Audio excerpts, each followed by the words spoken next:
Fascist সরকারের যাদের বিরুদ্ধে মামলা আছে তাদের বিরুদ্ধে তো আমরা কন্টিনিউ গ্রেপ্তার করা হচ্ছে। যাদের বাসায় গিয়েছিল তাদের বিরুদ্ধে আপনারা তাদের বিরুদ্ধে কোনো মামলা এই থানায় নাই।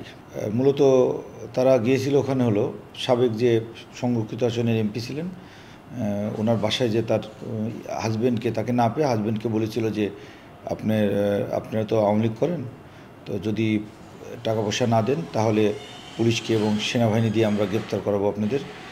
এই ধরনের ভয়ভীতি প্রদর্শন করে মূলত টাকা পয়সা চেয়েছিল। আমরা একটি ভিডিও ফুটেজ পেয়েছি ঘটনাস্থল থেকে। সেই ভিডিও ফুটেজে পরিষ্কার দেখা যাচ্ছে যে এই ঘটনায় যে মামলা রুজু হয়েছে আব্দুর রাজ্জাক রিয়াদ এবং অপু, এই দুইজনে ওই বাসায় প্রবেশ করে এবং এই টাকাটা গ্রহণ করে।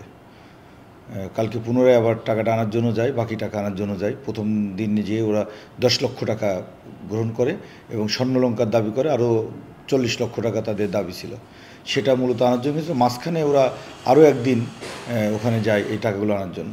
একজনের বাসায় যে একজন গোপনে চাঁদা দাবি করবে, এটা তথ্য না দিলে আসলে জানা খুব দুরূহ ব্যাপার।